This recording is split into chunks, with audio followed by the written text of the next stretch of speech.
आपका bank account freeze हो गया है और आपको लगता है कि पुलिस मुझे कभी भी अरेस्ट कर सकती है, तो घबराएं नहीं। साइबर का मुकदमा अगर किसी व्यक्ति पर हो जाए तो उसको बेल किस तरीके से लेनी चाहिए। उन लोगों के नोटिस ज़्यादा आते हैं जिनका बैंक अकाउंट फ्रीज हो जाता है। 91 और 41A जो भी आपकी जांच है, पड़ताल है, उसमें मैं सहयोग करने के लिए तैयार हूं। तब तक मुझे जमानत दे दी जाए, मुझे अरेस्ट ना किया जाए, क्योंकि मेरी भी समाज में इज्जत है और अरेस्ट होने के बाद तो मेरी इज्जत चली जाएगी। अगर आप किसी भी साइबर फ्रॉड के शिकार हैं और आपको लगता है कि गलत तरीके से आप पर आरोप लगा दिया गया है और 41A 91 नोटिस आ रहे हैं, आपका बैंक अकाउंट फ्रीज हो गया है और आपको लगता है कि पुलिस मुझे कभी भी अरेस्ट कर सकती है, तो घबराएं नहीं। चाहे आप कोई भी हों, ये वीडियो आपके लिए है। नमस्कार दोस्तों, मैं एडवोकेट आदर्श सिंघल, राजस्थान हाईकोर्ट जयपुर।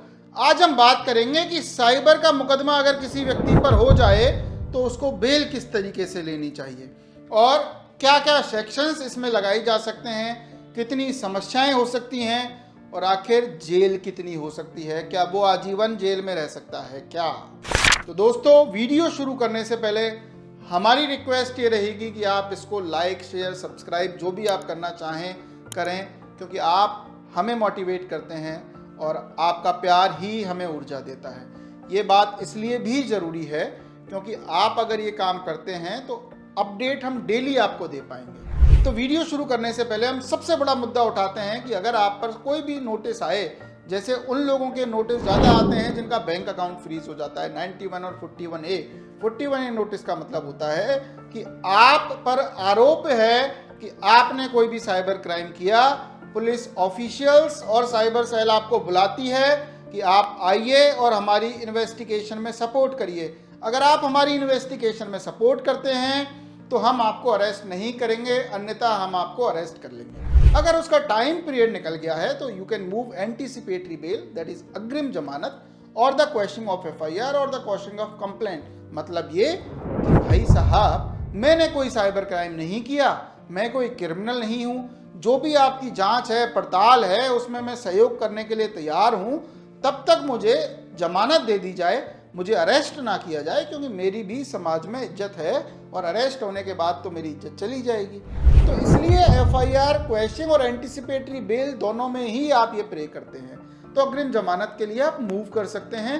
अग्रिम जमानत के लिए आप सबसे पहला काम, जिस जगह पे FIR हुई है उसके डिस्ट्रिक्ट कोर्ट में लगा सकते हैं। दूसरा, अगर वहां से खारिज होती है हाई कोर्ट और सुप्रीम कोर्ट में भी लगा सकते हैं। रही बात FIR क्वेश्चन की, तो जहां आप रहते हैं वहां के हाई कोर्ट में भी सिविल रिट और FIR क्वेश्चन दोनों लगा सकते हैं और आप ये कह सकते हैं कि साहब, मैंने कोई साइबर क्राइम थोड़ी ना किया है, मेरा तो उपयोग किया गया है, या जो भी आपका पक्ष हो वो रख के आप बेल लगा सकते हैं। अब बात आई धाराएं जनरली क्या क्या लगती हैं।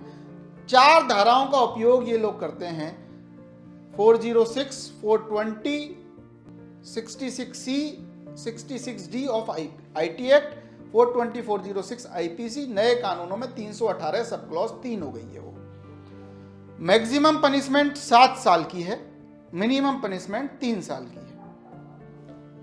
2 केस हैं, 2 चांस हैं, 2 कंडीशन हैं।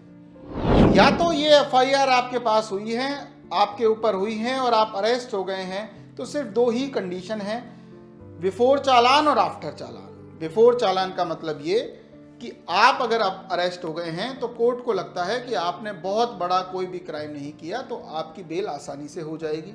ज़्यादा बड़ा है नहीं।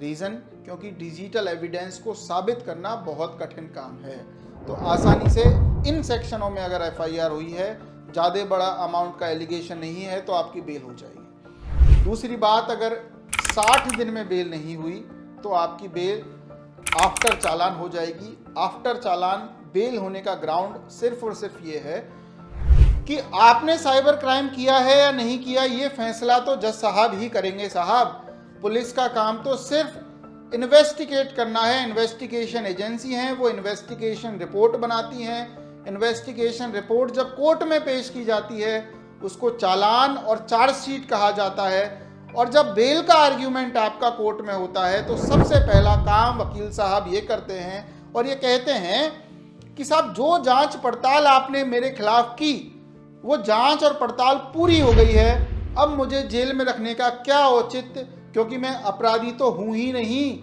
मैं अपराधी तब होऊंगा जब जज साहब उस चीज़ पर ठप्पा लगाएंगे, मोहर लगाएंगे, आदेश देंगे कि हाँ ये व्यक्ति अपराधी है।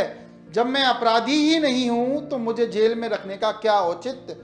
इन्हीं ग्राउंड्स पर अक्सर बेल हो जाया करती हैं और काफ़ी सारे साइबर फ्रॉड के केसेस में 90% केसेस में बेल भी हो जाती हैं। तो आप अगर किसी भी इस तरीके की पीड़ा से गुजर रहे हैं तो आप बेल मूव कर सकते हैं। बेल मूव आपको करनी भी चाहिए और ये आपको बताना चाहिए कि किस तरीके से झूठा मुकदमा आप पर लगाया गया है, आपका कोई भी रोल इसमें नहीं है। ये वीडियो अपने दोस्तों तक शेयर इसलिए भी करें क्योंकि इस टेक्नोलॉजी की दुनिया में, इस साइबर वर्ल्ड में कभी भी हमारे साथ ये चीज़ें हो सकती हैं। कभी भी हमको फंसाया जा सकता है, कभी भी हम पर झूठा आरोप लगाया जा सकता है। और अगर हमारे ऊपर झूठा आरोप है तो किस तरीके से उस आरोप को हम खारिज करें, कानूनी प्रक्रियाएं किस तरीके से आपकी मदद कर सकती हैं, ये बात जानने का आपका कर्तव्य भी है। और